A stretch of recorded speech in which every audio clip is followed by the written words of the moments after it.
¿Tú crees? Que va, estoy... Tengo un catarro increíble, o sea que nada.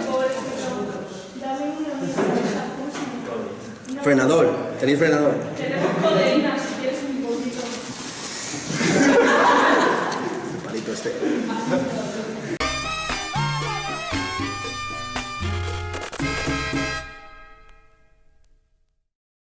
Hola a todas, bienvenidas a esta clase sobre Friedrich Nietzsche, el único filósofo con el que yo haría un choque de puños. Dejemos que él mismo se presente. En el Ecce Homo se describe de la siguiente manera: conozco mi suerte, alguna vez irá unido mi nombre al recuerdo de algo monstruoso, de una crisis como jamás la hubo antes en la Tierra, de la más profunda colisión de conciencias, de una decisión tomada mediante un conjuro contra todo lo que hasta este momento se ha creído, exigido y santificado. Yo no soy un hombre, yo soy dinamita. Más adelante, en ese mismo libro, cuando en una ocasión el doctor Heinrich von Stein se quejó honestamente de no entender una palabra de mi Zaratustra, le dije que me parecía natural. Haber comprendido 6 frases de ese libro, es decir, haberlas vivido, eleva a los mortales a un nivel superior a aquel que los hombres modernos podrían alcanzar. Poseyendo este sentimiento de la distancia, ¿cómo podría yo ni siquiera desear ser leído por los modernos que conozco? Mi triunfo es precisamente el opuesto a Schopenhauer. Non legor, non legar. No soy leído, no seré leído. Bueno, Nietzsche realmente no fue apenas leído en vida. Apenas 2 contemporáneos suyos le escribieron cartas haciendo acuse de recibo de sus obras. En concreto, Hippolyte Taine elogió Más allá del bien y del mal desde un punto de vista psicosociológico, y George Brandes, el famoso crítico literario escandinavo, también elogió por carta la genealogía de la moral. No será hasta la caída en desgracia de Nietzsche que empezará a ser valorado como algo más que un discípulo de Schopenhauer. Así es como aparece en la edición de 1880 el compendio de Eberberg, quien en ese manual de historia de la filosofía había presentado a Nietzsche pues como un mero seguidor de Schopenhauer. El primer personaje que va a dar una conferencia sobre Schopenhauer como un autor con un pensamiento propio va a ser precisamente ese crítico literario escandinavo, Georg Brandes, quien vinculará de una manera muy estrecha el pensamiento de Nietzsche con el de Kierkegaard. A partir de entonces, Nietzsche va a tener una influencia sobre todo decisiva en la literatura de final de siglo y de las primeras vanguardias. Autores como Hofmannsthal, Gitt, Strindberg, Rilke, Bloch, Musil, Mann, Hesse, Zweig, Venn, Ginger, por no hablar de muchos otros más, estarán profundamente influidos por la filosofía nietzscheana. Eso sin contar todo el modernismo, la generación del 98 en el ámbito hispanoamericano. Esa recepción literario-existencialista va a estar mediada por una señora, Lou Andrea Salomé, que es una de las pocas mujeres que fue aceptada en el círculo de Sigmund Freud y amante desde que tenía 20 años de Rainer Maria Rilke. Lou Andrea Salomé tuvo un triángulo amoroso bastante curioso con Nietzsche y Paul Rée, que finalmente se disolvió cuando Nietzsche le pidió matrimonio a Lou Andrea Salomé y esta dijo que no. Salomé publicó en el año 1894 el primer libro potente sobre la filosofía nietzscheana, en la que se establece la división ya canónica del pensamiento nietzscheano en 3 grandes periodos. El periodo de juventud, que iría desde 1869 a 1876, cuyas obras principales serían El nacimiento de la tragedia y Las consideraciones intempestivas, un periodo marcado por la influencia de Schopenhauer y la dialéctica entre, por así decir, la nostalgia dionisíaca de Grecia y la crítica apolínea del presente. Un segundo periodo, el periodo así llamado ilustrado, positivista o intermedio, que va desde 1876 hasta 1882, es decir, desde Humano demasiado humano hasta la primera edición de la Gaia Ciencia, o la ciencia jovial, como la traduce Germán Cano. Este es un periodo, insisto, positivista, ilustrado, influido decisivamente por el pensamiento neokantiano o pre-neokantiano, como puede ser la obra de Friedrich Albert Lange. El último periodo, tal y como fue sistematizado por Lou Andrea Salomé, sería el que iría desde 1882 hasta 1889, es decir, desde la desde la idea del eterno retorno, que le viene justo en el invierno del 81, el comienzo de la redacción del Zaratustra, y hasta la publicación del Ecce Homo. Bien, en esta primera generación, Nietzsche es contemplado principalmente como un literato, como un escritor que ha diagnosticado el nihilismo, es decir, la decadencia de la cultura occidental. Nietzsche sería así el principal representante de esa crisis de valores, de la colisión que se produce en el entorno de la conciencia moderna europea. Este nihilismo se entendería principalmente como la ruptura del sentido unitario de la existencia, la vivencia de una pérdida de sentido de la totalidad armónica de la vida, así como un enrarecimiento del lenguaje y una descomposición identitaria del yo, junto con la sensación de falta de paradero. Nietzsche sería el principal mesías de este nihilismo en la medida en que él también lo habría encarnado en su propia vida y en su propia escritura. Es decir, Nietzsche habría asumido las consecuencias formales y de contenido literarias del extravío moderno, renunciando a cualquier tipo de construcción sistemática y utilizando una escritura fragmentaria aforística. Ante un mundo que está hecho trizas, no se puede construir un sistema, sino que lo único que se puede hacer es acumular fragmentos. La primera interpretación que se aleja de estos cánones más o menos literarios es la que ofrece Alois Riel en el año 1897, titulada Nietzsche, el artista y el pensador. Estos son los textos que tenéis ahí delante. Vamos a hacer un comentario muy detallado de los 4 periodos de recepción de Nietzsche, porque hay una gran confusión realmente acerca del significado de la obra de Nietzsche, y Nietzsche es también el conjunto de interpretaciones que se han ofrecido acerca de su pensamiento. Estamos empezando con el periodo del final de siglo, desde 1890 hasta 1920, es decir, hasta el comienzo de la República de Weimar. En este contexto, insisto que la primera interpretación filosófica sistemática del pensamiento nietzscheano va de la mano de los autores neokantianos como es Alois Riel, en esa obra Friedrich Nietzsche, el artista y el pensador, y posteriormente Hans Weichinger en Nietzsche como filósofo. Hans Weichinger era, a finales del siglo XIX y comienzos del XX, el autor de las obras completas de Kant, y publicó un famoso libro titulado La filosofía del como sí, en la que interpretaba en términos ficcionalistas la recuperación que hace Kant de Dios, el alma y el mundo. Para Kant, Dios, alma y el mundo son entidades que no se puede mostrar su existencia, pero que sin embargo son tomadas como ficciones. Es decir, uno tan solo puede desenvolverse en el mundo como si existiera el alma y existiera Dios. Del mismo modo, Weichinger va a interpretar a Nietzsche como un kantiano que simplemente va a llevar al extremo la teoría ficcionalista kantiana. En este contexto también se produce la apreciación de la filosofía nietzscheana desde un punto de vista psicológico y psicoanalítico. Freud va a reconocer constantemente que el concepto de sublimación, desarrollado en el psicoanálisis de finales del siglo XIX, no va a ser sino una continuación de temáticas nietzscheanas. Y posteriormente, Ludwig Klages, en ese libro, Los hallazgos psicológicos de Friedrich Nietzsche, va a intentar recuperar pues, toda la teoría de la genealogía de la moral como un análisis psicológico del origen de los valores morales. Nietzsche es interesante porque al mismo tiempo se puede hacer una psicopatología de su propia personalidad, en la medida en que todas sus obras pues, son un constante autoelogio. Tiene una sección entera del Ecce Homo titulada ¿Por qué escribo tan buenos libros? Y así Nietzsche sería al mismo tiempo un gran psicólogo y un gran loco, el principal ejemplo de esa personalidad patológica característica del mundo moderno, en la que un individuo que carece de todo valor se ve obligado o forzado a autoglorificarse compensatoriamente ante la falta de Dios. Bien.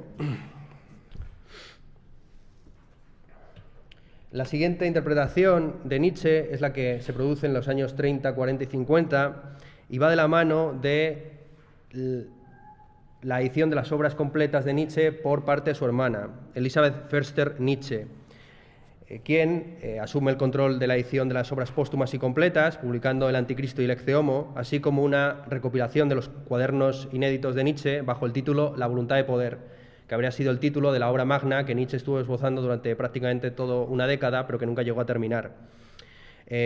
Förster Nietzsche, la hermana de Nietzsche, abrió un archivo de las obras completas de su hermano en Weimar y desde ese núcleo de irradiación pues empezó a hacer una interpretación especialmente chauvinista y alemanizante de Nietzsche.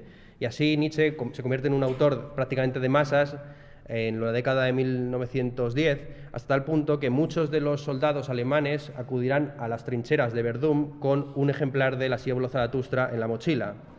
Claro, esta es la interpretación más belicista y alemanizada que se puede ofrecer de Nietzsche, un autor que, como todo el mundo sabe, pues era profundamente antagónico o enemigo del Imperio guillermino y de las pulsiones belicistas que lo empujaban. Yo incluso diría que Nietzsche, más que un chauvinista alemán, es un representante paradigmático de lo que se viene llamando el cosmopolitismo goetheano. Para los autores que se encuadran dentro de esta categoría, la principal amenaza de la cultura alemana es la unificación política alemana. Es decir, lo que hacen los alemanes superiores en términos culturales es el hecho de que no estén unificados políticamente. El hecho de que un filósofo, si está siendo reprimido en Baviera, se puede ir un par de kilómetros hacia la frontera y pasarse al dominio, territorio del rey de Prusia o el Palatinado o lo que sea. ¿Bien? Para el cosmopolitismo goetheano, no hay peor amenaza, insisto, para la filosofía y la cultura alemana que la unificación política alemana. Así, la formación del Segundo Reich, del Imperio guillermino, significa para Nietzsche, y lo dice constantemente en sus obras, la consumación del filisteísmo alemán. Ya hemos dicho muchas veces cuál es la diferencia entre los filisteos y los fariseos. Los filisteos son los cuñados, son los que pretenden saber, hablan sin saber de todo, ¿no? Mientras que el fariseo es el que, sabiendo, pues incumple los mandatos morales o teóricos o lo que sea. Bien, Nietzsche no solamente estaba en contra del fariseísmo y del filisteísmo del Segundo Imperio guillermino, sino que también era profundamente antibelicista. Participó brevemente en la guerra franco-prusiana como camillero, pero cayó enfermo y desde entonces tuvo una gran animadversión hacia el Segundo Reich, hasta el punto que llegó a calificar al himno de Alemania, Deutschland, Deutschland über alles, como la frase más estúpida del mundo y el fin de la filosofía alemana. ¿Cuál es la relación que puede haber entre Nietzsche y el nazismo? Pues la siguiente: Nietzsche era demasiado racista para ser nazi. Es decir, Nietzsche tenía un elitismo y un racismo incluso superior al que podían representar los nazis. Esto está muy bien expresado en un famoso pasaje del Ecce Homo, publicado por su hermana, en el que se contienen pasajes como este. Y con esto toco el problema de la raza. Yo soy un aristócrata polaco pura sangre, al que ni una sola gota de sangre mala se le ha mezclado, y menos que ninguna sangre alemana. Cuando busco la antítesis más profunda de mí mismo, la incalculable vulgaridad de los instintos, encuentro siempre a mi madre y a mi hermana. Esto lo publicó su hermana, así, sin edición. Creer que yo estoy emparentado con tal gentuza sería una blasfemia contra mi divinidad. Confieso que la objeción más honda contra el eterno retorno, que es mi pensamiento auténticamente abismal, han sido siempre mi madre y mi hermana. Bueno, a pesar de este tipo de afirmaciones, Nietzsche fue reinterpretado en clave nazi y imperialista por el editor de sus obras completas en los años 30, Alfred Bäumler, cuya obra principal es esa que tenéis ahí, del año 31, Nietzsche, el filósofo y el político, en el que interpreta el ataque de Nietzsche a la urbanidad occidental como una especie de recuperación del espíritu de Sigfrido. Y así Nietzsche no criticaría al Segundo Imperio guillermino por ser imperialista o belicista, sino por serlo demasiado poco. Es decir, porque el imperio se habría satisfecho creando una Kleines Deutschland, una pequeña Alemania, en lugar de buscar una expansión hacia la Lebensraum, es decir, hacia el espacio vital en el que Alemania ocuparía prácticamente toda Europa. El ataque contra el imperio de Nietzsche sería simplemente por la sencilla razón de que Bismarck habría creado un Estado cristiano cuando la verdadera tarea histórico-mundial de la raza germana es ser los líderes de Europa. Europa sin Alemania, dice Bäumler, es una mera colonia romana. Alemania, sin embargo, tan solo puede existir históricamente en la forma de una grandeza. Tiene dos opciones, o bien ser la fuerza antirromana en Europa, o bien no existir. El futuro del Estado alemán, dice Bäumler, no simplemente tiene que ser la continuación del Estado de Bismarck, sino que tiene que ser creado a partir del espíritu de Nietzsche y el espíritu de la Gran Guerra. ¿Bien? Esa es la reinterpretación que se hace, digamos, del pensamiento nietzscheano. Es decir, Nietzsche habría criticado a la Alemania del Imperio guillermino por ser demasiado modesta, por estar todavía al servicio del espíritu judeocristiano, cuando lo que habría que hacer es asumir digamos, los espíritus belicistas, paganos, en la conquista de todo el continente.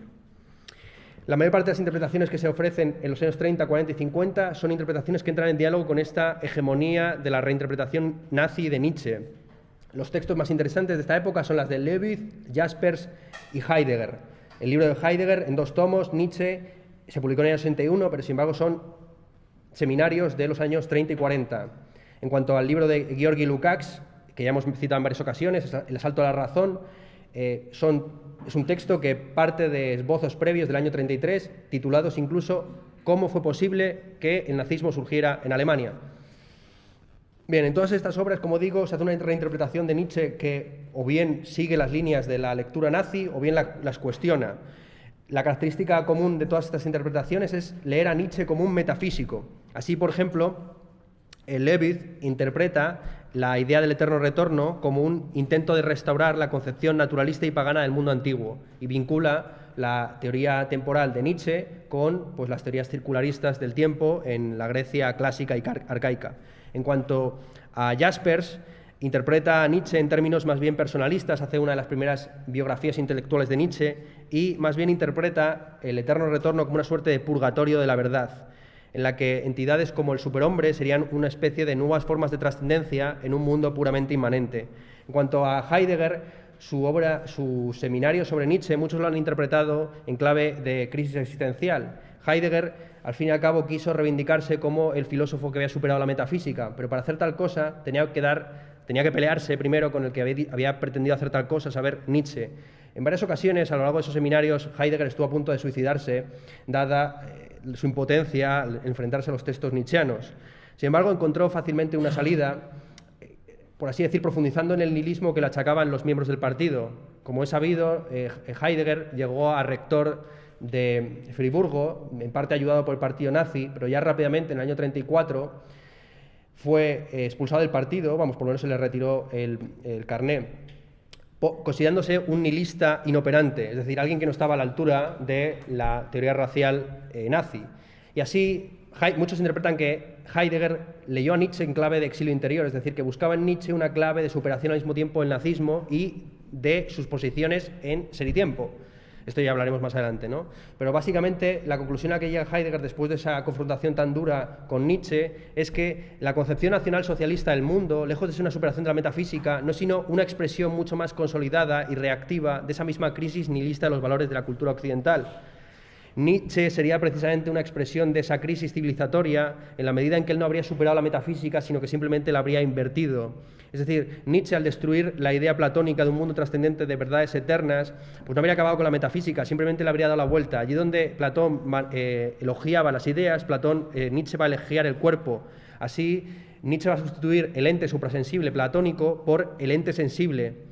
Esta inversión del platonismo no acaba con la lógica del arriba y abajo y con la concepción reificante, entitativa del ser.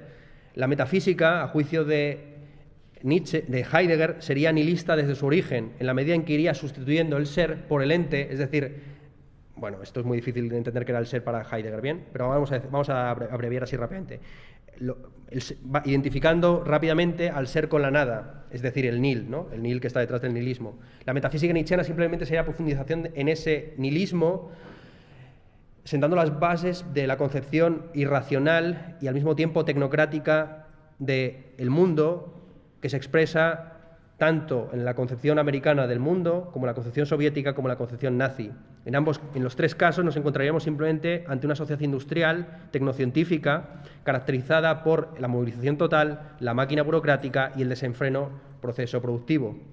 Por último, Georgi Lukács hace esa misma lectura, pero en términos socialistas, es decir, interpreta a Nietzsche, pero también a Schelling y a la mayor parte de los autores del siglo XIX en alemán, como una serie de autores irracionalistas que habrían sentado las bases para el pensamiento nazi. Vale, esta es la lectura, digamos, de Nietzsche en clave nazi o vinculada a la expansión militar alemana. En los años 60, 70 y 80 se hace una reinterpretación de Nietzsche en clave culturalista y es cuando, por así decir, se sienta la base de la concepción popular actual de Nietzsche, es decir, Nietzsche como una suerte de libertario, anarquista, casi hippie.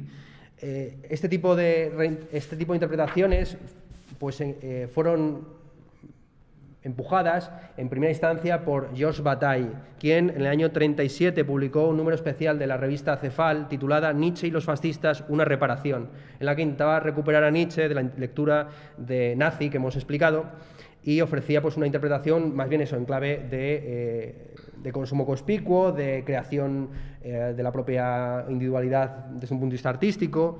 Bien, así Bataille principalmente quiso rastrear conceptos antropológicos como el de gasto, exceso, experiencia estática en la obra de Nietzsche, entendiendo que Nietzsche no era tanto uno de los padres de la sociedad totalitaria nazi, cuanto uno de los principales críticos de la sociedad burguesa y de su lógica del dominio.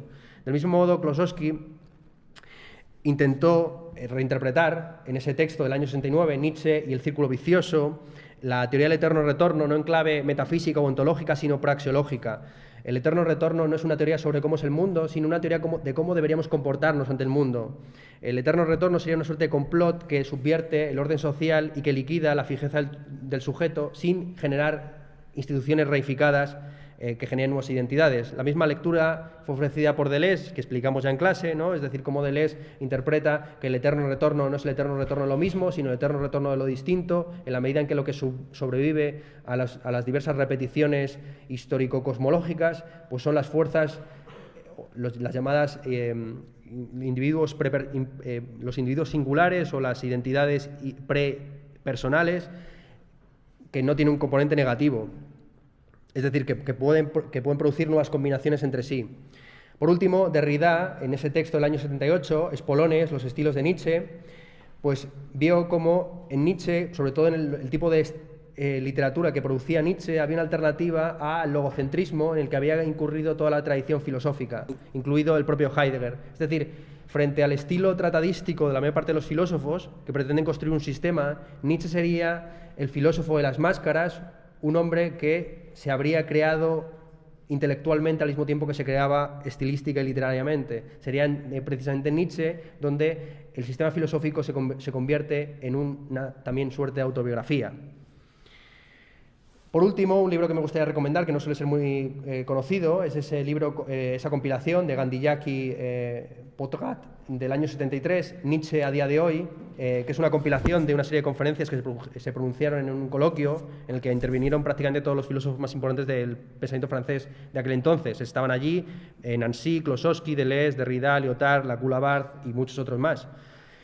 Un texto que no he citado ahí, porque no es un libro, sino un artículo, pero que es muy conocido, es el de Foucault, Nietzsche, la genealogía y la historia, en el que Foucault, por así decir, articula la concepción moderna de la genealogía, que no queda muy claro en qué consiste en Nietzsche, pero que a partir de la lectura Foucaultiana pues ha quedado bastante más claro.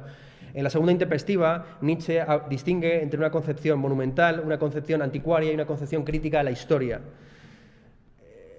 No queda muy claro exactamente en qué consistía esa concepción crítica de la historia, por contraposición, evidentemente la concepción monumental de la historia es una concepción de la historia como una constante celebración de los orígenes, que sería la concepción de la historia clásica del fascismo, ¿no? O sea, la historia pues simplemente como una consolidación de los prejuicios del presente, mientras que la concepción anticuaria pues concebiría al pasado como una especie de país remoto, que simplemente estudiamos por una cuestión de interés o de mera curiosidad. Frente a esas dos concepciones de la historia, es decir, la historia como fuente de legitimidad y la historia simplemente como curiosidad científica, no queda muy claro en Nietzsche en qué consistía exactamente una concepción crítica de la historia. La lectura que hace Foucault es muy influyente porque entiende que la genealogía es esa concepción crítica de la historia que consiste básicamente en una politización del archivo. Una politización del archivo que no consiste básicamente en ver el pasado como una justificación del presente, sino ir analizando cuáles son las contingencias históricas que han producido el estado de cosas actual. Frente a la obsesión que tienen los historiadores por los procesos necesarios y deterministas, el geneálogo, podríamos llamarle así, más que estudiar los orígenes, lo que estudia son las fracturas, es decir, cuáles son las discontinuidades que se dan entre diversas epistemes o organizaciones sociales. Sobre todo, el geneálogo, nunca se utiliza esta expresión, pero bueno, yo la estoy aquí expresando, se interesa principalmente por el entrecruzamiento que existe entre saber y poder, cosa que ya vimos en la clase práctica dedicada a Foucault.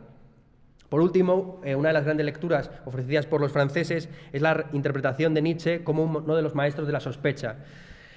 Este término, maestro de la sospecha, fue acuñado por Paul Ricoeur en un texto sobre Freud para referirse precisamente a Freud, Nietzsche, Marx. Estos tres autores tendrían en común el hecho de que analizaron la conciencia moderna como falsa conciencia de la realidad. Es decir, entendían que por debajo de la forma en que concebimos el mundo hay una serie de fuerzas que nos engañan acerca de lo que creemos. Lo distintivo y lo original de estos maestros de la sospecha es que las fuerzas a las que ellos apelan no son ni puramente subjetivas, es decir, propias de la filosofía política o moral, ni puramente objetivas, es decir, propias de las ciencias sociales. Los maestros de la sospecha no serían filósofos sistemáticos, sino autores que precisamente levantarían dudas y preguntas y cuestionamientos del mundo en que vivimos, apelando a entidades que son al mismo tiempo subjetivas y objetivas, como es el caso de la lucha de clases, el inconsciente o la voluntad de poder. Estos tres elementos históricos o fuerzas tematizados por el materialismo histórico, el psicoanálisis y la genealogía estarían a caballo entre la ciencia y la filosofía, y de ahí que estos tres autores pues, son tan difíciles de clasificar, por decirlo rápidamente, ¿no? Marx, que es un economista o un filósofo, Nietzsche, que es un filólogo o un filósofo, y lo mismo pasa con Freud, que es un psicólogo, un psicoanalista o un filósofo. Pues esta es la gran pregunta. Vale. Por último, la interpretación que se ha ofrecido desde los años 90 hasta el presente, que de alguna forma es una recuperación de las lecturas previas, de las lecturas, digamos, del periodo previo a la Primera Guerra Mundial, en la que se interpreta principalmente a Nietzsche como una especie de literato. Uno de los primeros autores que se animó a realizar este tipo de lectura fue Gianni Vattimo.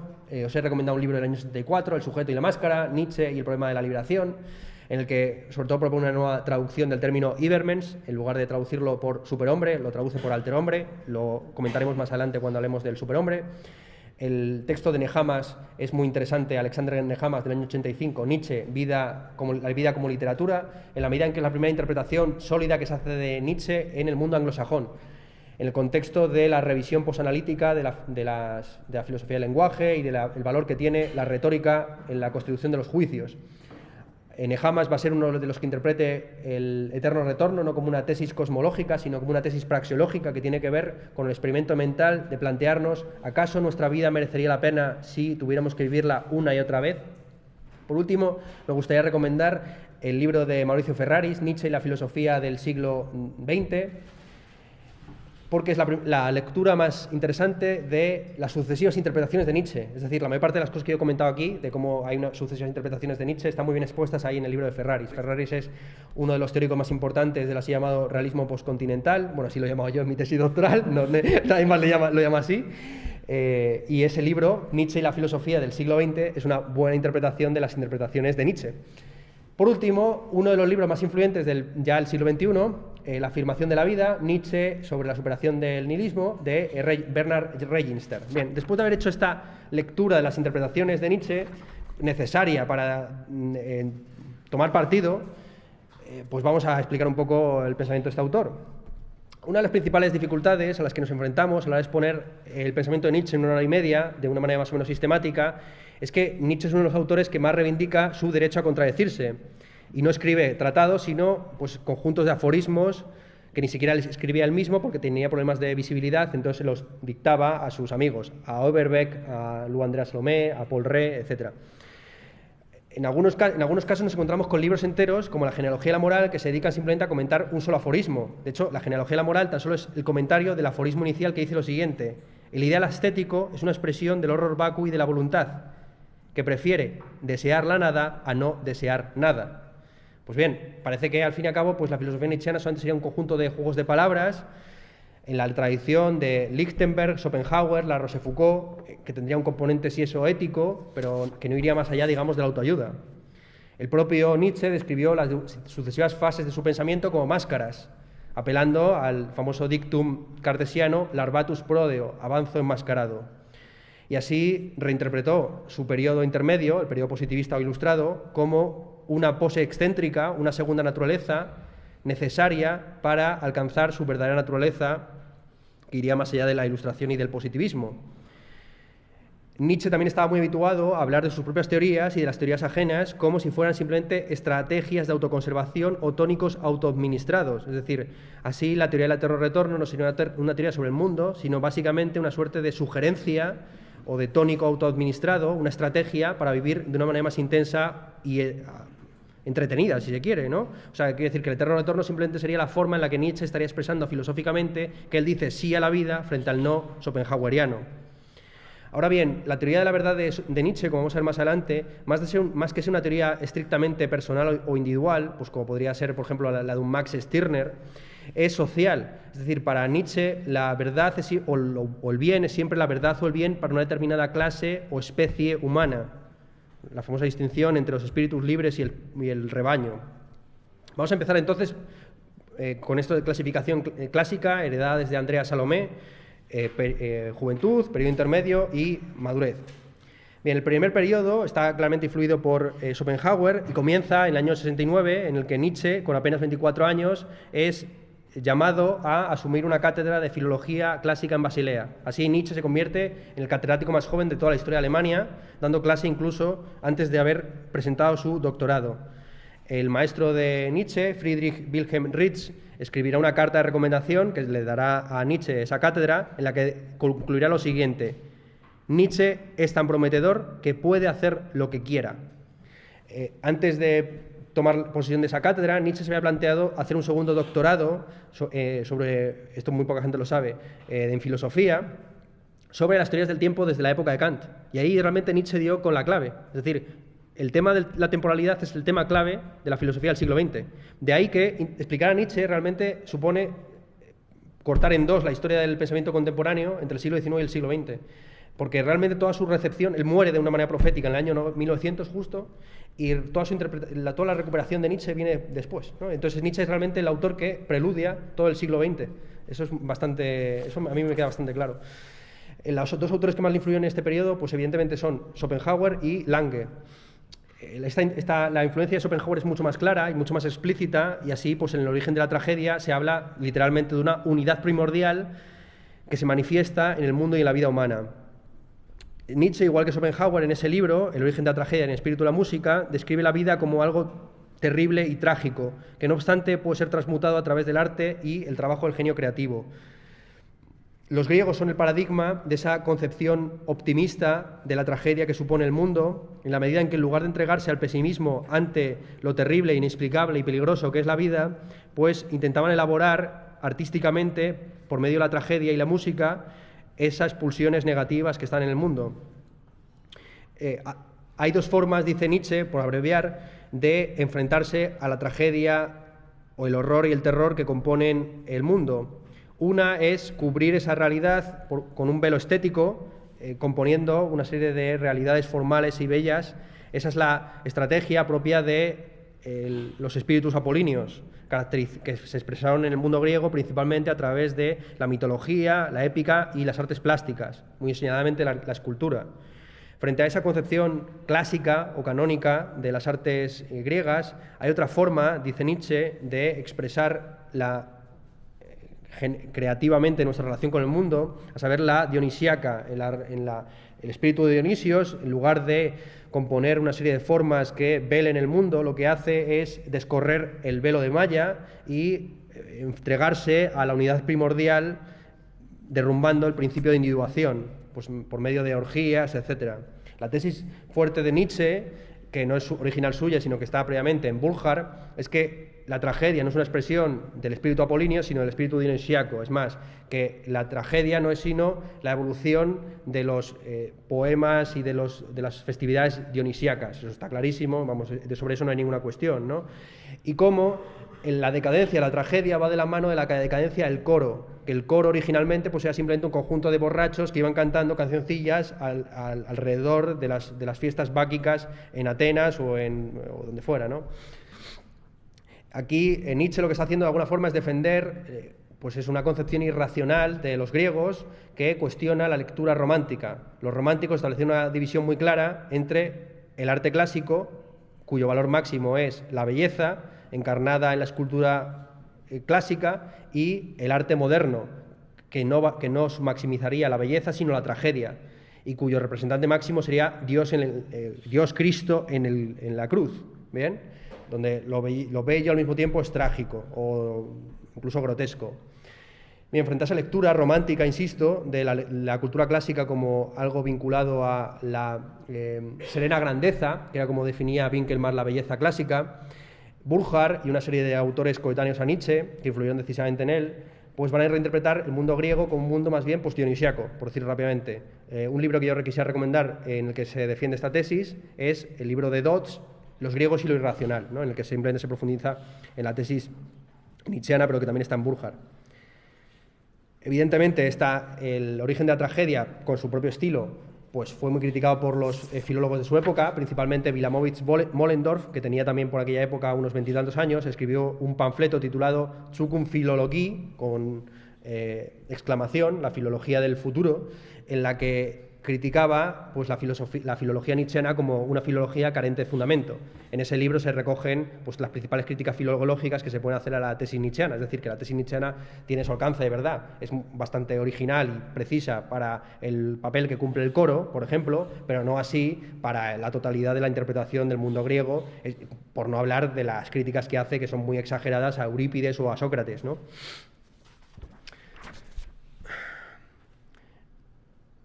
El origen de la tragedia es la obra más conocida de este periodo, pero tampoco hay que olvidar o desconectarla del todo de la obra posterior, a saber, las 4 consideraciones intempestivas.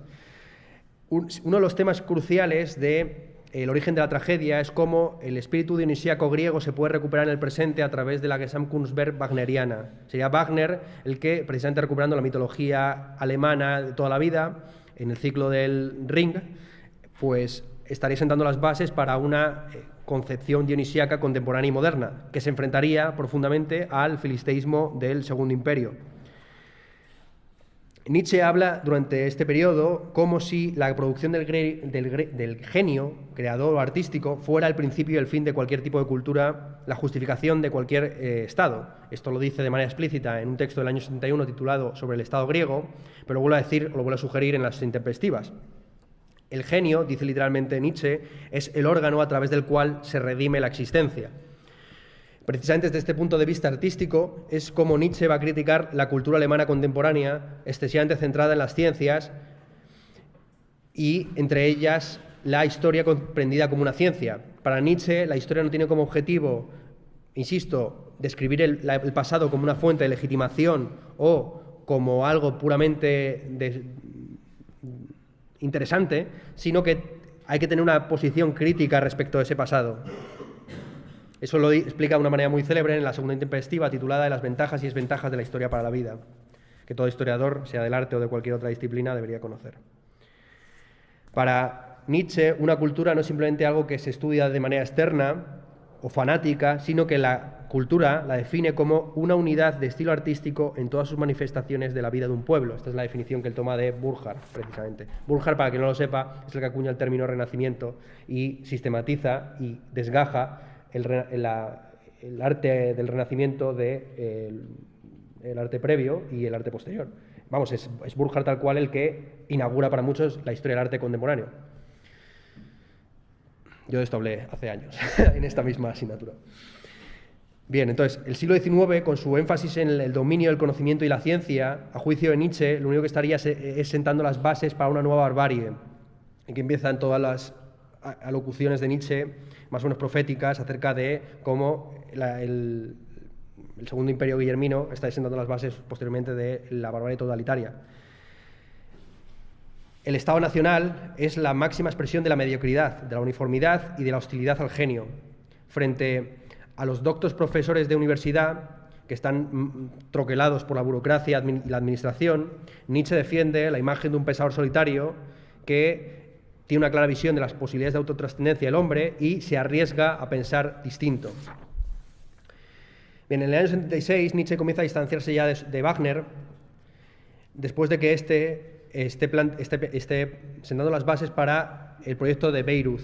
En Bayreuth es donde se inaugura el Parsifal, que muchos interpretan como la reconciliación de Wagner con el cristianismo. Nietzsche está escribiendo en esa época Humano demasiado humano, que es el primer libro en clave positivista, donde hace una genealogía de la moral, y de manera célebre describe cómo él envía a Wagner su libro y Wagner le envía a Nietzsche el libreto, y dice Nietzsche: Humano demasiado humano y el Parsifal se cruzaron en el correo como si se hubieran cruzado dos espadas, ¿no? Y realmente es así, o sea, en Humano demasiado humano realmente se busca la deconstrucción de todos los valores más o menos judio-cristianos que se encuentran en la obra del Parsifal. No me da tiempo a comentarlo, lo dejo para otra ocasión. Lo interesante de este segundo periodo, el periodo intermedio, es que en este segundo periodo Nietzsche empieza a revalorizar el racionalismo socrático. Si en el primer periodo pues primaba la figura de lo irracional frente a lo racional, aquí nos encontramos con una revalorización de la ciencia y un ataque indirecto a la metafísica. Principalmente de la siguiente manera. Los metafísicos han entendido que hay ciertos valores, como el del bien y el del mal, que requieren de una fundamentación transmundana. Sin embargo, todos estos valores, el bien, el mal, lo verdadero y lo falso, pueden perfectamente explicarse en clave materialista, especialmente por medio de la psicología y la sociología, aunque Nietzsche no utiliza esta terminología. El bien y el mal, o lo bueno y lo malo, tienen su origen y su fundamento simplemente en la experiencia de acciones que son beneficiosas para o no beneficiosas para la sociedad. La creencia en la autoridad surge de la conciencia, no es Dios, sino la voz de los padres y los educadores la que introyecta en el niño o en el joven esa concepción del bien y del mal.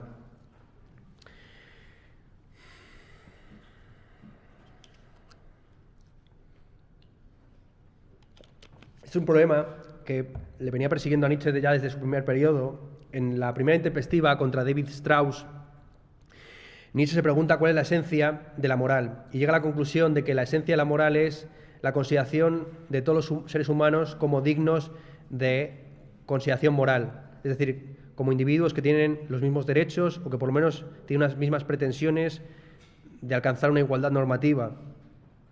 Strauss cree que este imperativo de igualdad normativa se puede fundamentar en la teoría darwinista de la evolución, según la cual pues, todos seremos partícipes de una misma especie y todos contribuiríamos de alguna forma a la maximización de las opciones evolutivas de esa especie. Nietzsche plantea la siguiente objeción a la teoría darwinista de la evolución interpretada moralmente, a saber, la clase hombre no es una clase unívoca. Dentro de la especie humana hay una multitud de tipos diferentes y es absurdo pretender que todos los hombres son iguales, cuando hay diferencias y distinciones individuales muy claras entre los espíritus libres y los espíritus del rebaño. La diferencia esencial entre el animal y el hombre es que el animal busca la satisfacción momentánea del instinto, mientras que el hombre busca siempre lo más provechoso a largo plazo. La moral debe siempre interpretarse en clave social como una serie de instituciones o valores que están al servicio de la existencia colectiva, es decir, de la supervivencia y del bienestar de la comunidad. Para que el individuo se amolde al comportamiento de los intereses de la sociedad, se utiliza en ocasiones, dice Nietzsche, la coacción. Esta es la interpretación que él ofrece más o menos en Humano demasiado humano. Ahora bien, esta coacción se suele introyectar o interiorizar a través de la costumbre, y esa costumbre es la que crea o genera la conciencia. Así, la obediencia a la ley se convierte rápidamente en una segunda naturaleza, en la que obedecer ya no simplemente es una tortura, sino que incluso puede ser un placer. Aquí Nietzsche en realidad tan solo está repitiendo temas ya conocidos o sabidos desde Hegel, es decir, Hegel fue uno de los primeros que antepuso la eticidad y el derecho a la moral. Es decir, la parte objetiva y externa del castigo, la ley, etcétera, a la conciencia subjetiva de la misma. Lo interesante es cómo Nietzsche temporaliza y aplica esta teoría hegeliana sobre todo al periodo homérico. En el periodo homérico se ve muy bien cómo la moral era inicialmente una mera descripción de la realidad. La decadencia de los héroes homéricos va de la mano de la transformación de los epítetos descriptivos en juicios normativos. Es a partir de esa decadencia de los espíritus aristocráticos o de la concepción aristocrática del mundo, cómo se va generando conceptos como el de virtud, bondad, etc.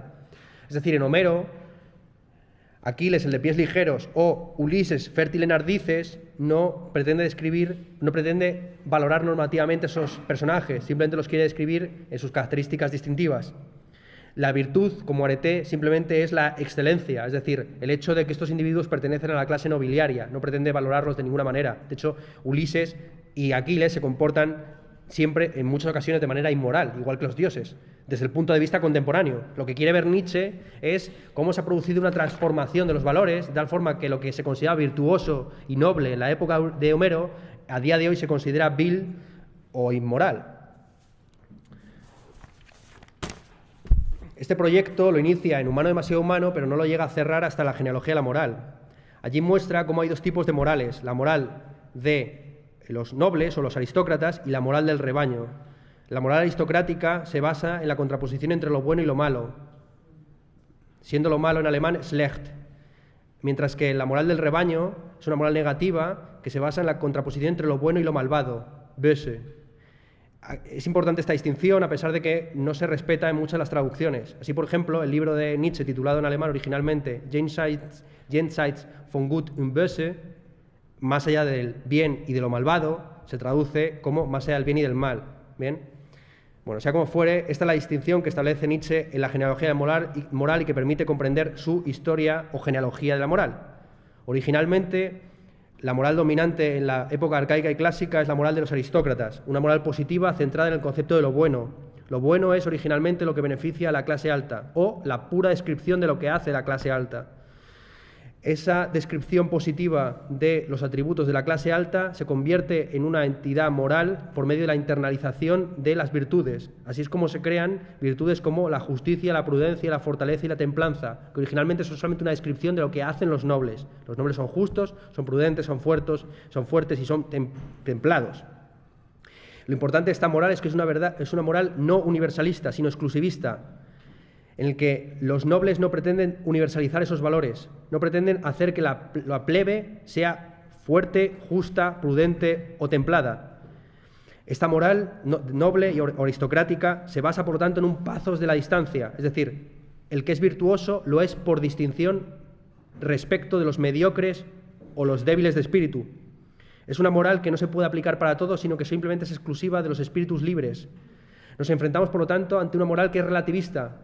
Es decir, los héroes homéricos entienden que hay una moral de los amos y una moral de los esclavos, que hay una diferencia entre hombres. Como dice, esto es un tipo de moral que está, por ejemplo, los estoicos, que dicen claramente que no es lo mismo lo que debe hacer el esclavo que lo que debe hacer el espíritu libre, o también en Spinoza.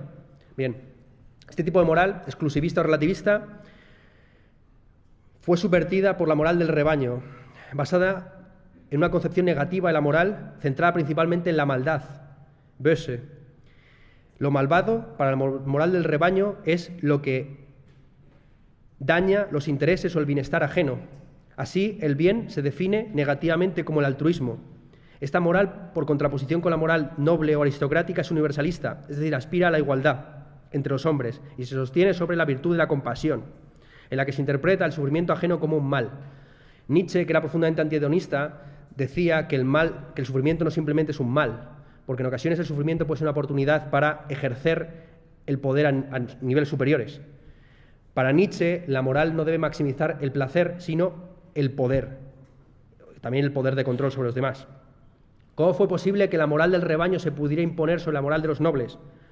Por medio de lo que denomina Nietzsche la revuelta de los esclavos o la revolución de los valores, que consiste básicamente en la internalización por parte de la clase alta del concepto de deuda o culpa, que en alemán se expresa con la misma palabra, Schuld.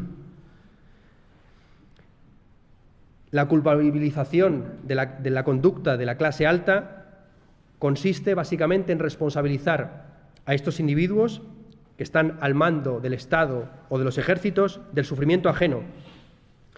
La revuelta de los esclavos o la revolución de todos los valores va de la mano, dice Nietzsche, del victimismo, es decir, de la idea de que alguien meramente por sufrir tiene derecho a algo. Para Nietzsche el sufrimiento no te da derecho a nada, el sufrimiento no tiene sentido y pretender darle un sentido culpabilizando a alguien de tu sufrimiento es simplemente una concepción subóptima o cobarde de la existencia. La revuelta de los esclavos va de la mano de lo que podríamos llamar una presunción de culpabilidad. Es decir, tú eres culpable antes de que se demuestre lo contrario del sufrimiento ajeno y te tienes que responsabilizar de él y tienes que sensibilizar ser compasivo con él. ¿Bien? Es de esta forma, por medio de la presunción de inocencia, que surge lo que denomina Nietzsche en su tercer tomo de la genealogía moral, el ideal ascético. El ideal ascético es una forma de autocastigo, en el que la autodisciplina ya no es un medio para la construcción de una vida buena, sino un fin en sí mismo. Es decir, aquel que se presupone a sí mismo como culpable se ve inclinado a automortificarse. Mediante la automortificación o el ascetismo, los espíritus del rebaño dan sentido a su propio sufrimiento Si sufres es porque eres culpable y a través del sufrimiento puedes precisamente exculparte. Es decir, el sufrimiento te hace inocente, te redime. Esta es la base, básicamente, de la moral judeocristiana, que es la máxima expresión de esa revuelta de los esclavos que Nietzsche pretende superar, mediante la llamada trasvaloración de todos los valores. ¿En qué consiste esta trasvaloración de todos los valores? En la medida en que Nietzsche defiende valores más o menos clásicos, como estos de la justicia, la prudencia, la fortaleza y la templanza. Aunque Nietzsche hable constantemente de la creación de nuevos valores, los valores que va a defender son valores clásicos y más bien debe entenderse su ideal del superhombre como una suerte de pluralismo. Es decir, Nietzsche es uno de los primeros filósofos que no pretende reducir todos los valores a uno solo, sea este el bien, el placer, la felicidad. Hay una pluralidad de valores que deben ser equilibrados y que se deben incluso establecer compromisos entre ellos. Así Nietzsche plantea, por ejemplo, la antítesis que hay entre la verdad y el arte. Dos valores que él quiere maximizar, pero que sin embargo entiende que están en conflicto. El ideal de la transvaloración de todos los valores, para Nietzsche por lo menos, como digo, se puede interpretar como la creación de un hombre lo más integrado posible, en el que todos los aspectos de la naturaleza humana se armonicen entre sí, de tal forma que no estemos ante un hombre que valora el alma sobre el cuerpo o viceversa.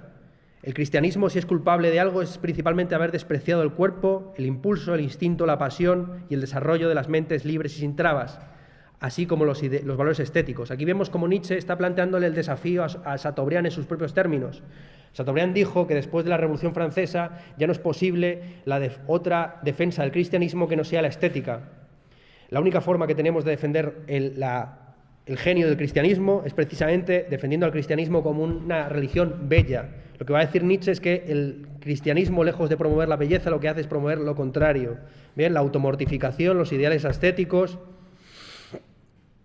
Frente a ese ideal estético, lo que busca Nietzsche no es simplemente un hedonismo a raudales, sino una integración, es decir, una expresión de fuerza y no una mutilación o mortificación provocada por el miedo a la propia existencia o la autoconciencia de nuestra propia debilidad.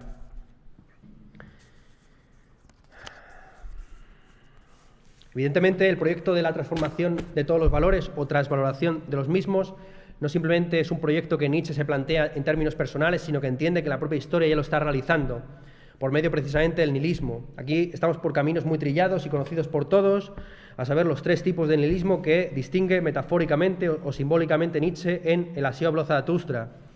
Por un lado estaría el nihilismo pasivo, representado por el camello. Aquí lo que está haciendo Nietzsche es una referencia a Marcos 10:25, donde dice el Evangelio: es más fácil que un camello pase por el ojo de una aguja que entre un rico en el reino de los cielos. El camello es un animal simbólico también para Nietzsche porque representa a la perfección la moral del rebaño. El camello es un animal de carga que, como los cínicos que incurren en el nihilismo pasivo,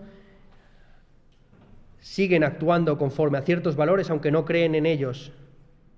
Este es el cinismo y la hipocresía característica del nihilismo pasivo, en el que el nihilismo se expresa principalmente como alienación subjetiva. Lo hablamos en la clase sobre Marx. La alienación subjetiva es principalmente la falta de sentido ante el mundo. Frente a este nihilismo pasivo, en el que los individuos seguirían atrapados de valores en los cuales no pueden creer, estaría el nihilismo reactivo representado por el león, que precisamente destruiría los valores antiguos, transvalorándolos o desarticulando las mitologías que los dan fundamento. La máxima expresión de ese nihilismo reactivo es el famoso pasaje 125 de la Gaia Ciencia, o la ciencia jovial, como lo traduce Germán Cano, que dice lo siguiente: Dios ha muerto y nosotros lo hemos matado. ¿Cómo podríamos reconfortarnos los asesinos de todos los asesinos? El más santo y el más poderoso que el mundo ha poseído se ha desangrado bajo nuestros cuchillos. ¿Quién limpiará esta sangre de nosotros? ¿Qué agua la limpiará? ¿Qué rito expiatorio, qué juegos sagrados deberíamos inventar? ¿No es la grandeza de este hecho demasiado grande para nosotros? ¿Deberíamos aparecer dignos de ella? El nihilismo reactivo se expresa de esta manera como una suerte de prometeísmo en el que los seres humanos reafirman su cismundaneidad, lo que denomina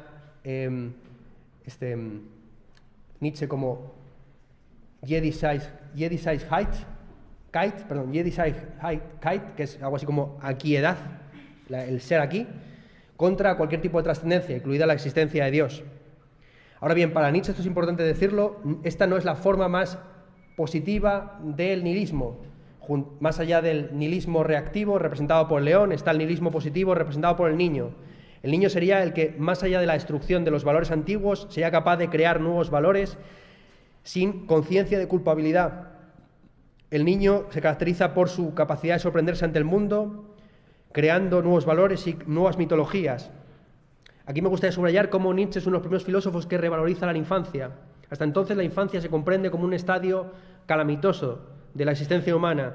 Será precisamente a finales del siglo XIX, con toda la legislación en contra del trabajo infantil y con el avance de la medicina, que la infancia ya no se va a comprender como un periodo de sufrimiento o de enfermedad, o de muerte, sino como un tiempo de juego y de ocio. Así, para Nietzsche, el paradigma del nihilismo activo es el juego, el ocio, la creación libre de conceptos o de valores o de mitos. Evidentemente, el nihilismo nietzscheano se distingue del nihilismo tal y como fue teorizado, por ejemplo, por Jacobi, ya lo hemos mencionado aquí en clase, ¿no? Jacobi es el que acuña el término nihilismo para referirse a la filosofía idealista que, al haber antepuesto el sujeto al objeto, habría destruido, nihilificado a Dios y al mundo, e incluso en última instancia al propio sujeto. El nihilismo Nietzsche lo entiende principalmente como avance del ateísmo o de la alienación subjetiva. Ahora bien, como digo, para Nietzsche hay un aspecto positivo en este avance del ateísmo o del descredo de todos los valores hasta entonces considerados como buenos, en la medida en que la creencia en Dios, a juicio de Nietzsche, es una expresión de debilidad, de cobardía y de decadencia, una actitud negativa ante la vida. Los espíritus verdaderamente libres, independientes y fuertes son aquellos que se enfrentan a la existencia en lo que tiene de inexplicable e irracional. Los seres humanos deben ocupar el lugar de Dios como legislador y creador de valores a juicio de Nietzsche. Y aquí hay que distinguir entre dos concepciones de Jesucristo. Una cosa es Jesucristo, podríamos decir, el Jesucristo dionisíaco de la multiplicación de los panes y los peces, o el Jesucristo caminando por encima del agua, que es básicamente una especie de representación antigua del superhombre, y otra cosa es el Jesucristo crucificado. Nietzsche lo expresará de una manera aforística en el Anticristo, donde dirá lo siguiente, en el Anticristo, en el que dirá lo siguiente: mi filosofía se puede expresar en una sola antítesis, Dionisios contra el crucificado. Pues bien, esa antítesis se podría decir que es incluso interna a la propia figura de Cristo.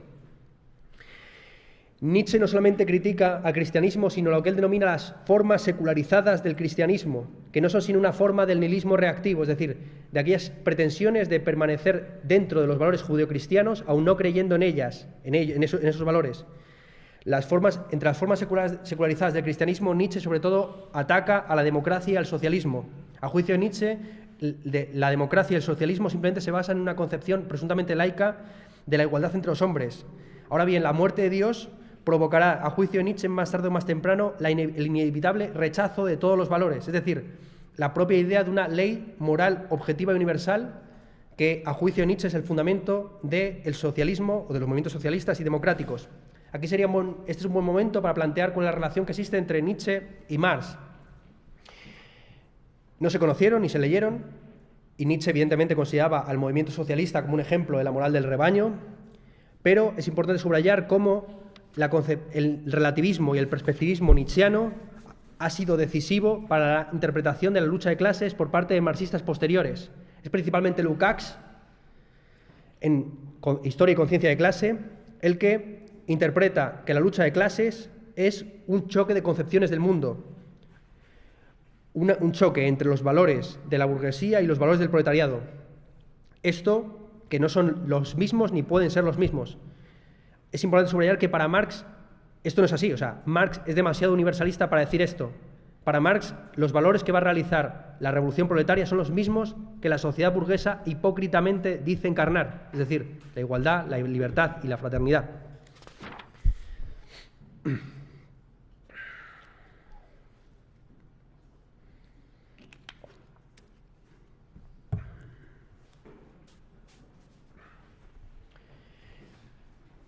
Una vez dicho esto, ya podemos entrar en el último periodo de Nietzsche, en el que el tema más importante es el de la voluntad de poder y el superhombre.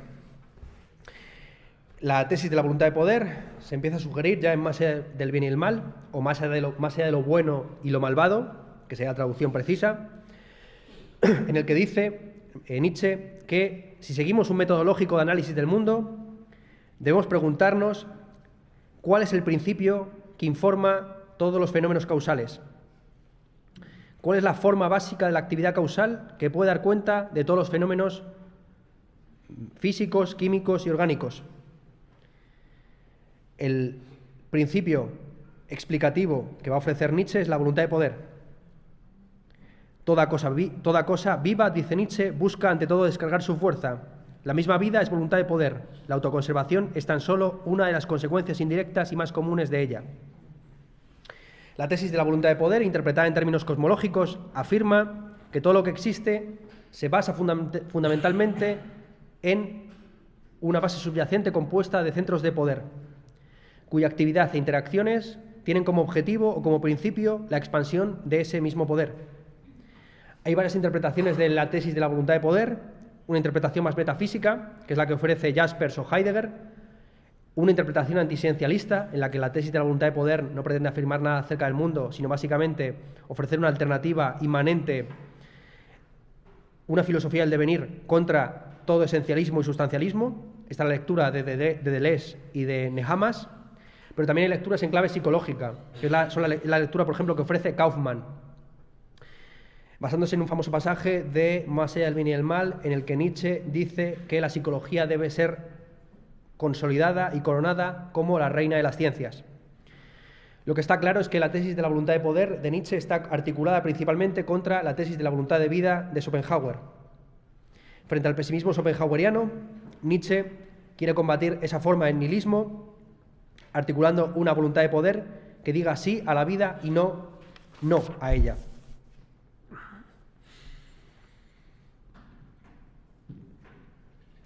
Esta tesis de la voluntad de poder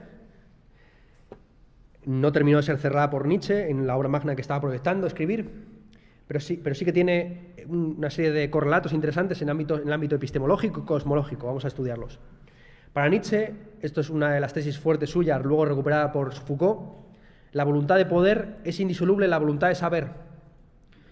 El deseo de conocimiento consiste meramente en el deseo de dominar un cierto campo de la realidad y ponerlo al servicio de nuestros intereses y objetivos. El objetivo del conocimiento no es simplemente la satisfacción de la curiosidad, ni tampoco la comprensión de la verdad absoluta, sino el control predictivo de la realidad contra la que nos enfrentamos. Esa realidad, dice Nietzsche, es un constante devenir, y somos nosotros los que por medio de la ciencia reificamos y transformamos en un ser fijo lo que hasta entonces era un puro cambio. La ciencia la define literalmente Nietzsche como la transformación de la naturaleza con el propósito de gobernarla. El ejemplo paradigmático de esta transformación de la naturaleza es el concepto del yo o del sí mismo, del sich selbst. El yo es simplemente una interpretación que imponemos al devenir, una creación que obedece a motivos prácticos. Aquí Nietzsche se enfrenta a una curiosa paradoja, a saber, ¿cuál es el yo que fija, según sus propios intereses, el yo? O sea, por alguna forma el yo tendría que preexistir a su fijamiento. Esto le llevó a Nietzsche a realizar una incursión en la psicología empírica de su época, ofreciendo tesis interesantes en términos que cuestionaban la psicología clásica. Para Nietzsche, el alma no es una unidad consciente que se caracterice por su simplicidad, como lo habían definido la mayor parte de los filósofos hasta entonces. La mayor parte de los filósofos hasta entonces entendían que el principal argumento a favor de la inmortalidad del alma es que el alma, siendo simple, no puede dividirse y por lo tanto no puede destruirse. Para Nietzsche, en la medida en que el alma no es una unidad consciente simple, es mortal, es decir, es divisible y destruible. Nietzsche ataca esta idea del alma como unidad consciente simple por dos vías. Por un lado, siguiendo a Leibniz, afirma que lo característico de lo mental no es la conciencia, sino la representación o intencionalidad. Y en segundo lugar, afirma que hay tantas partes del alma como estados mentales intencionales, es decir, estados que representan estados del mundo. Deseos, sentimientos, emociones, sensaciones, todo lo que Freud denominará más adelante pulsiones. Para Nietzsche, siguiendo a Spinoza, el alma no es sino un reflejo del cuerpo, podríamos incluso decir que es el cuerpo mismo. El alma, al igual que el cuerpo, es mortal, múltiple y social, y se dan conflictos psicológicos dentro del propio sujeto. El yo, por decirlo rápidamente, no es un punto de partida metafísico para Nietzsche, sino un punto de llegada estético. El yo no es algo que se presuponga filosóficamente, sino que se debe articular y construir artísticamente. ¿Cómo llegar a ser el que se es? Esa es la pregunta clásica que viene desde la épica de Píndaro. Pues es un gran problema. ¿Hasta qué punto tenemos libertad o libre arbitrio para automodularnos como queramos? Desde luego para Nietzsche no.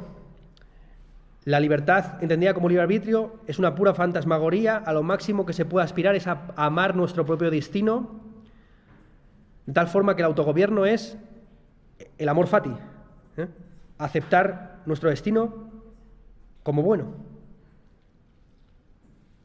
Otro ejemplo de ficción útil para Nietzsche es el concepto de verdad.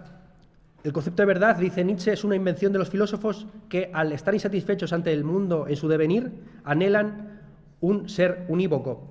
La verdad, dice Nietzsche, es ese género de error sin el cual un determinado tipo de seres vivos no podría vivir. Esto se expresa de una manera muy célebre en su famoso texto sobre verdad y mentira en sentido extramoral. En el propio título del libro, o del texto, inédito, se ve cómo Nietzsche no opone lo verdadero a lo falso, sino lo verdadero a lo mentiroso, la verdad a la mentira. Para Nietzsche, la verdad no se entiende como adecuación del intelecto a la cosa o como coherencia sistemática de las teorías acerca del mundo, sino que la verdad consiste principalmente para Nietzsche en honestidad y autenticidad. Ser verdadero es ser coherente, honesto y auténtico en nuestra forma de desenvolvernos con el mundo. Ahora bien, la verdad para Nietzsche se enfrenta al arte. El objetivo del arte, y esta es la teoría que él sostiene prácticamente desde el nacimiento a tragedia, el objetivo del arte es hacernos más amable y llevadero la vida. El objetivo del arte es el autoengaño, es decir, la construcción de mentiras y ficciones útiles que nos hagan soportable la crudeza y tragedia de la existencia. Una vida completamente verdadera, que no estuviera articulada por engaños, a juicio de Nietzsche sería invivible. Pero al mismo tiempo la verdad no simplemente es, a juicio de Nietzsche, simplemente aquello que nos es útil. Aquí vemos como en Nietzsche hay un conflicto, que se da prácticamente en todos los pragmatistas posteriores, entre una concepción utilitarista de la verdad, donde la verdad es lo que nos es útil a nosotros mismos, y una concepción heroica de la verdad, según la cual la verdad es lo que nos desafía, lo que nos cuestiona, lo que nos pone en entredicho. Nietzsche se dio cuenta, al final de la genealogía de la moral, que la búsqueda de la verdad llevada a su extremo nos conduce al ideal estético propio del científico. El científico se sacrifica a sí mismo y sus intereses en nombre de la verdad. Es más, la ciencia, por medio del desencantamiento del mundo, forma parte del nihilismo reactivo, es decir, de la destrucción de todos los valores, de la muestra de que al mundo les da igual lo que pensemos, creamos o juzguemos, porque somos una mota de polvo en una piedra que gira en torno a una bola de fuego, ¿no? Ese es el famoso comienzo de Sobre verdad y mentira en sentido extramoral, ¿no?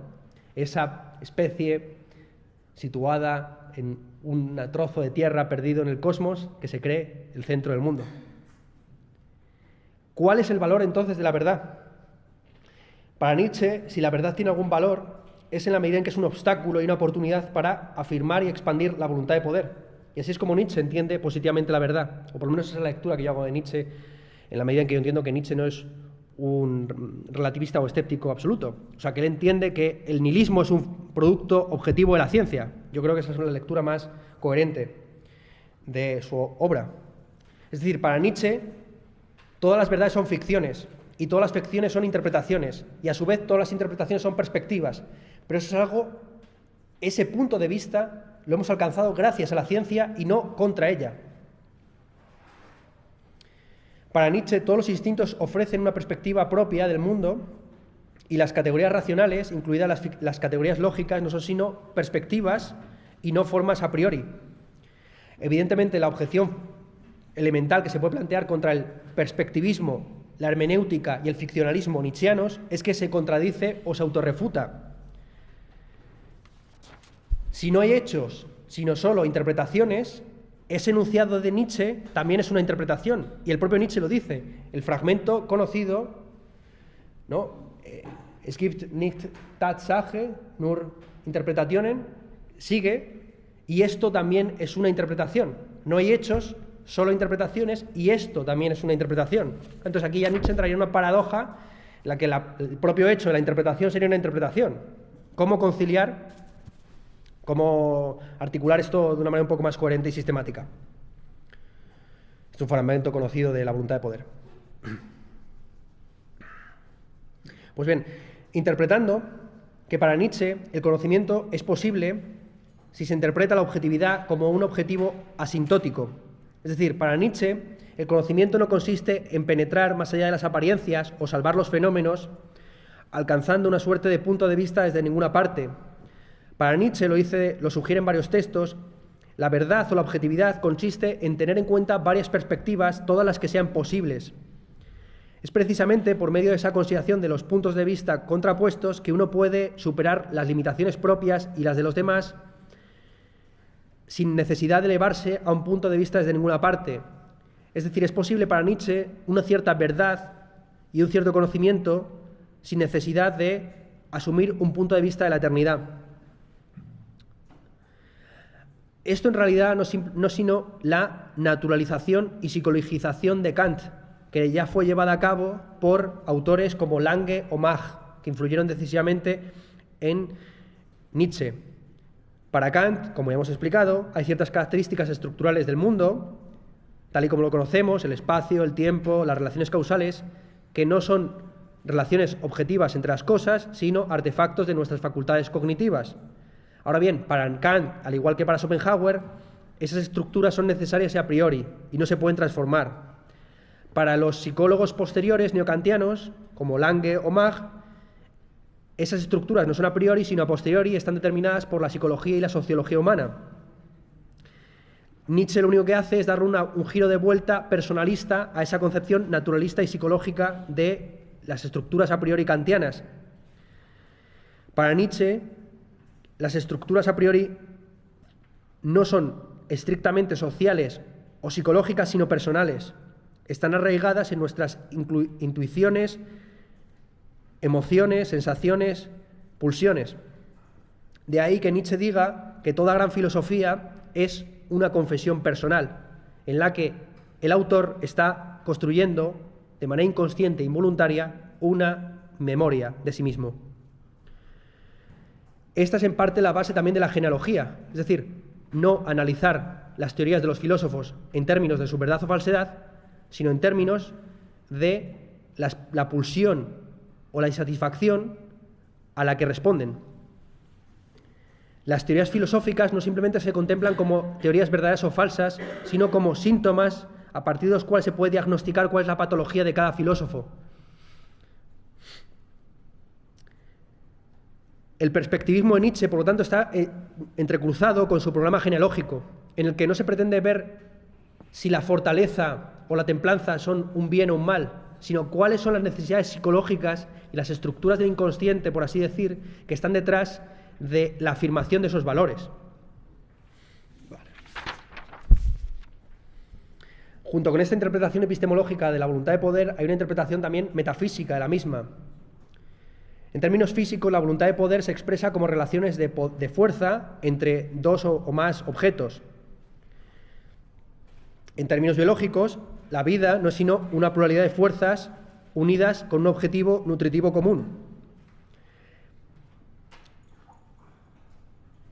La vida, analizada por la biología, la define Nietzsche literalmente como una forma permanente de procesos de afirmaciones de fuerzas en la cual los distintos contendientes se desarrollan de manera desigual.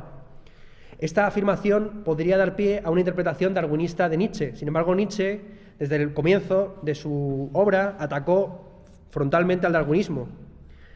A juicio de Nietzsche, Darwin sobreestima la influencia de las circunstancias externas. Si recordáis, Darwin no tenía realmente una teoría para explicar la mutación genética y le dio sobre todo mucha importancia a lo que era la selección natural. Pues bien, para Nietzsche es una concepción errónea de la lucha por el poder. La afirmación de la voluntad de poder no va de la mano de la adecuación al entorno, sino de la construcción de nuevas formas por medio de un centro de poder que se expresa de maneras distintas. Por decirlo rápidamente, Darwin se centra en exceso en el entorno, mientras que para Nietzsche lo central es la interioridad, entendida como una interioridad volitiva.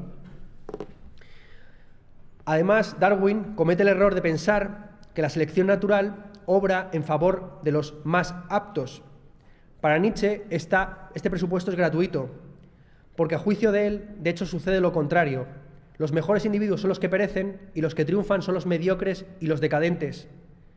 Los mejores, los nobles, los espíritus libres, dice Nietzsche, son siempre una minoría débil en comparación con la mayoría que forma el rebaño que quiere someterlos.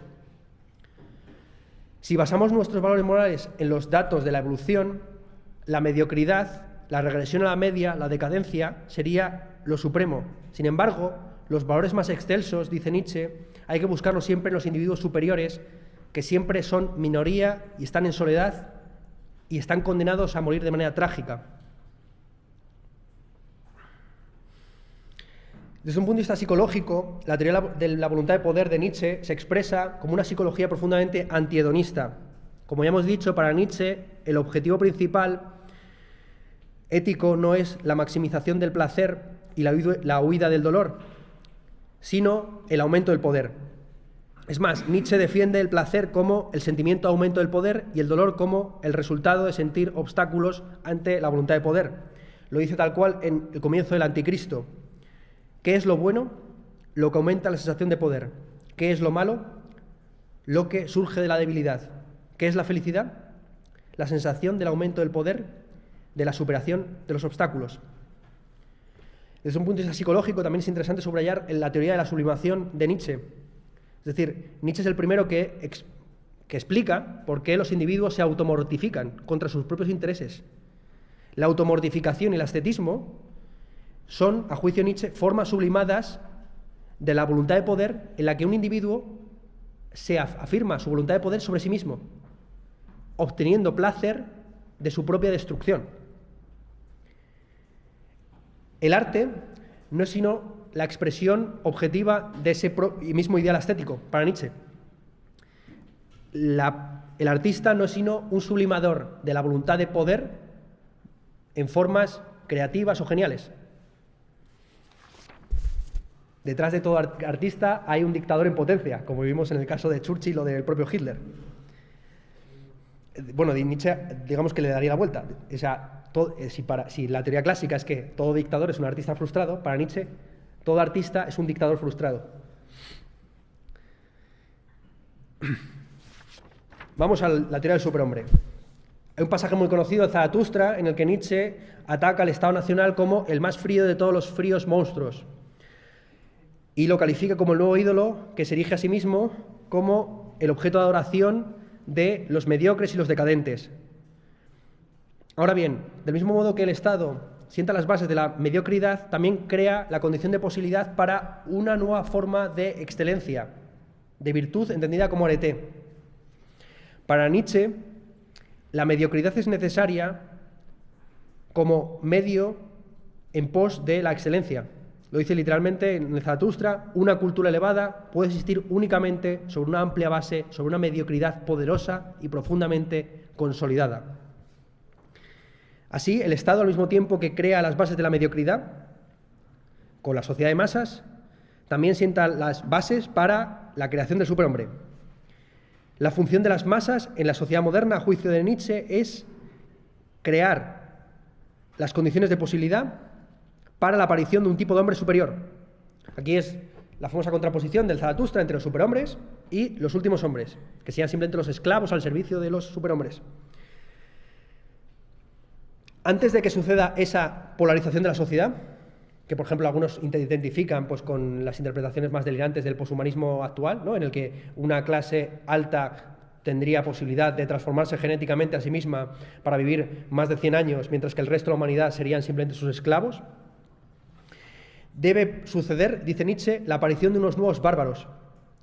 Precisamente esa nueva barbarie destruirá todos los valores previos mediante un gran cataclismo, que muchos identificaban con la Primera y la Segunda Guerra Mundial, y que dará pie libre a el desarrollo de los individuos excepcionales. Estas son las lecturas más belicistas y milenaristas, así como apocalípticas de Nietzsche. Lo dice claramente en muchos textos. Para Nietzsche el objetivo último no es la humanidad, sino el superhombre. El hombre, para Nietzsche, no es sino un puente, una cuerda entre el animal y el superhombre. Ahora bien, el superhombre no queda muy claro exactamente en qué consiste, y muchos han interpretado que se trata simplemente de un mito que uno debe afirmar, pero las interpretaciones más coherentes del mismo nos llevan a entender que el superhombre para Nietzsche es simplemente el concepto de máxima integración, es decir, del desarrollo más armónico y elevado posible de todas las facultades humanas, las intelectuales, las físicas, etc. El superhombre, Nietzsche lo llega a describir en ocasiones como el cuerpo de César con el alma de Cristo, o un hombre en el que estuvieran al mismo tiempo la mente de Goethe y el cuerpo de Napoleón. Hay un gran debate, sobre todo suscitado por la obra de Gianni Vattimo, acerca de cómo traducir Ibermens. Frente a las traducciones habituales de Ibermens por superhombre, Gianni Vattimo propone traducir Ibermens por alter uomo, en italiano alterhombre. Según esta interpretación, el superhombre o el Ibermens no sería una superación de las contradicciones y enfermedades características del ser humano, sino una intensificación de esas enfermedades. Es decir, si Nietzsche quisiera construir un superhombre que fuera un hombre reconciliado y sano, Nietzsche estaría cayendo verdaderamente en el platonismo, porque el objetivo de toda la metafísica no es sino purificar a ese animal imperfecto llamado ser humano. Ahora bien, la única forma en la que Nietzsche verdaderamente no invierte el platonismo, sino que lo supera, es bajo un concepto del superhombre no reconciliado ni completamente sano.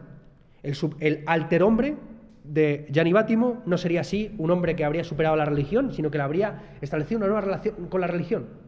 De hecho, Nietzsche constantemente habla de las nuevas mitologías, describe su propio Así habla Zaratustra como el quinto evangelio, o sea que más o menos es coherente con algunas interpretaciones. Aunque hay que decir que Gianni Vattimo, a mi juicio, lo que hace es poner una sotana a Nietzsche, así de claro, o sea, y a Heidegger. Pero bueno, vamos a dejarlo aquí.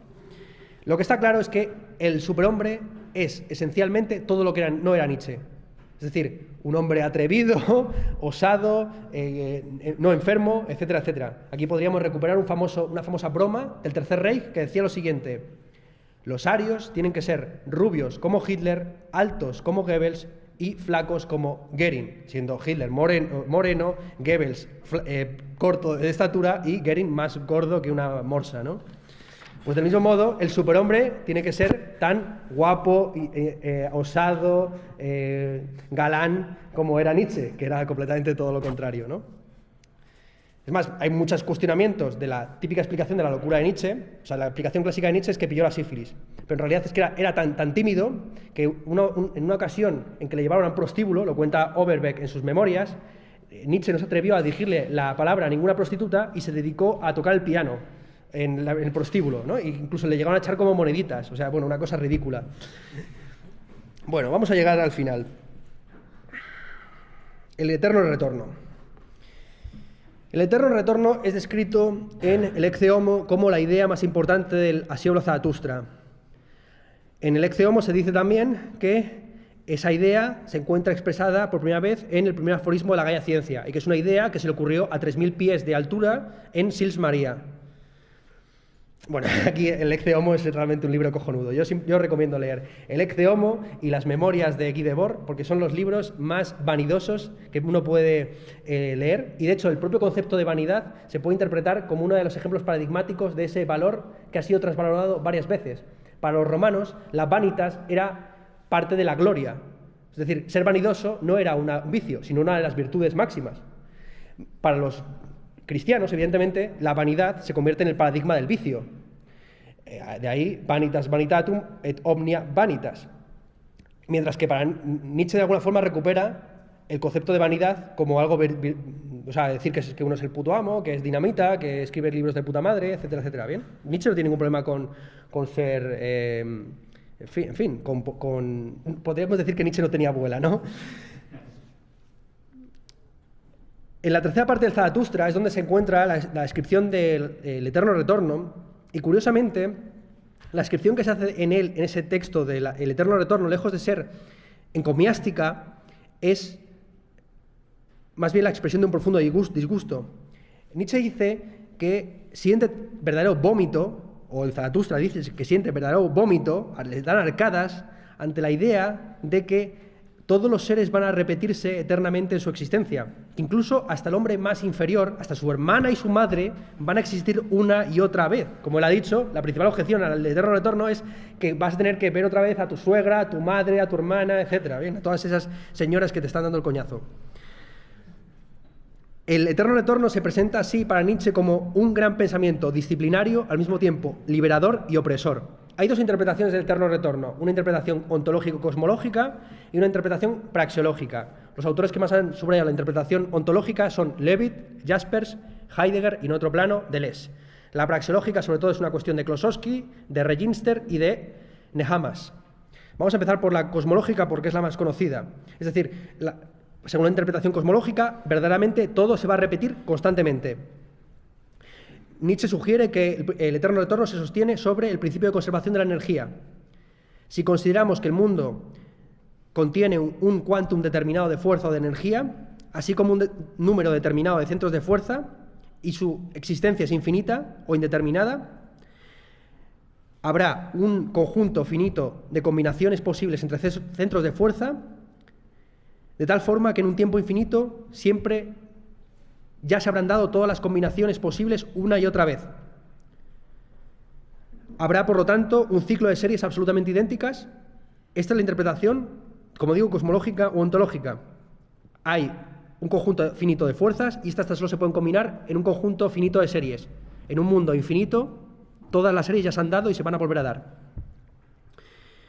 Lo interesante de este eterno retorno es que corta el paso al panteísmo. Una vez muerto Dios, Nietzsche quiere asegurarse de que el mundo no se convierte en un nuevo Dios de sustitución.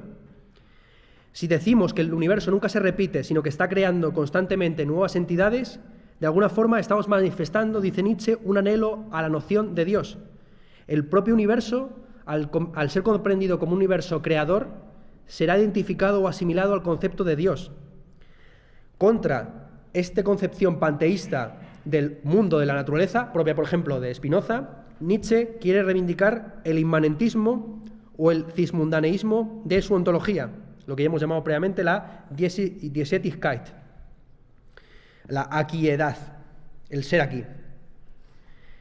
Así, Nietzsche habría construido contra el panteísmo un mundo perfectamente cerrado, inmanente, en el que los hombres verdaderamente fuertes son capaces de enfrentarse a ese eterno retorno de lo mismo, afirmando constantemente la existencia de manera alegre y con valentía, despreciando el escapismo como una manifestación de debilidad. Muchos han subrayado que esta concepción cosmológica de el eterno retorno está en contradicción con la teoría del superhombre. Si el superhombre es verdaderamente el final de la historia, ¿cómo conciliamos esa concepción apocalíptica o milenarista del superhombre con la idea de que la historia se va a repetir una y otra vez? Evidentemente, el eterno retorno imposibilita la idea de que el superhombre sea el fin de la historia. Es decir, si nos tomamos en serio la idea cosmológica del eterno retorno, ha habido 1000 ocasiones en la que han aparecido los superhombres y han vuelto a destruirse.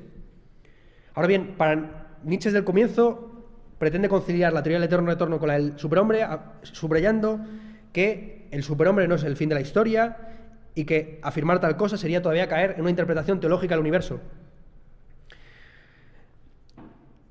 Esta contradicción o inconsistencia o conflicto que existe, aunque sea aparente, entre el eterno retorno y la teoría del superhombre, que son las dos grandes teorías de la filosofía nietzscheana, ha llevado a muchos a hacer una interpretación no cosmológica, sino praxeológica.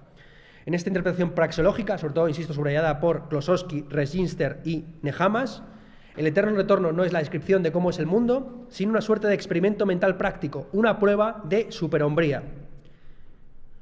La pregunta a la que da respuesta al eterno retorno es la siguiente: ¿cómo valorar la vida en lo que ésta tiene de único y irrepetible? Pues muy sencillo, imaginando que nuestra vida se repite indefinidamente y planteándonos la pregunta: ¿la viviríamos de nuevo? Así, el eterno retorno no es meramente la descripción de lo que va a suceder, sino un procedimiento de evaluación de nuestra propia vida en su conjunto que pretende superar los sesgos prácticos característicos del ser humano. Es decir, los seres humanos están naturalmente orientados de manera práctica hacia el futuro. Es precisamente por medio del procedimiento del eterno retorno que ponemos, aunque sea hipotéticamente, el pasado en el futuro y el futuro en el pasado, y nos preguntamos no por el valor de lo que vamos a hacer, sino por el valor de nuestra vida en su conjunto. El eterno retorno, visto desde un punto de vista praxeológico, también plantea una alternativa al concepto de inmortalidad típicamente cristiano. Para el cristianismo, el más allá o la inmortalidad es una recompensa o una compensación para el más acá. El más acá es un valle de lágrimas, es un reino de culpa y de sufrimiento, mientras que el más allá sería justamente lo opuesto, un reino de felicidad y de inocencia. Nietzsche quiere, destruir ese mecanismo compensatorio, planteando con la pregunta del eterno retorno la cuestión de hasta qué punto merece la pena vivir una vida eterna. ¿Hasta qué punto una vida eterna no será también un aburrimiento eterno? Así, el eterno retorno, más que afirmar la inmortalidad, lo que está subrayando y revalorizando es la finitud. Es precisamente a través de esta autodestrucción del concepto de vida inmortal o infinita, en el que la misma vida se va a repetir una y otra vez, como Nietzsche está revalorizando lo finito, lo caduco, lo mundano. Esto está perfectamente conectado con el valor de la afirmación de la vida, es decir, del amor fati y del decir sí a todo. Nietzsche lo expresa de una manera muy célebre en La Gaia Ciencia, parágrafo 276, en el que dice: no quiero combatir la fealdad, no quiero acusar, ni siquiera quiero acusar a los que acusan. Quiero decir sí a todo. Aquí nos enfrentamos a una paradoja, es decir, Nietzsche sería el filósofo de la afirmación positiva ante el mundo, a pesar de ser el más criticón, el que más acusó y criticó y dijo no a su época. ¿Cómo se concilia esta especie de amor fati con la actitud crítica que tuvo Nietzsche respecto de sus contemporáneos? El propio Nietzsche, un pasaje más adelante en La Gaia Ciencia, se revela contra lo que él denomina la teoría de la providencia personal, según la cual todo lo que nos sucede es beneficioso. Es decir, Nietzsche de alguna forma ya estaba anticipando la autoayuda contemporánea que en Paulo Coelho se expresa bajo el dicho: el mundo conspira secretamente para hacer tus sueños realidad. ¿Hasta qué punto la filosofía nietzscheana no sino, se podría plantear como autocrítica, una versión mucho más refinada de este propio dictum? Es decir, decimos sí a todo porque interpretamos también nuestro sufrimiento, nuestros males, como unas oportunidades de afirmación de la existencia.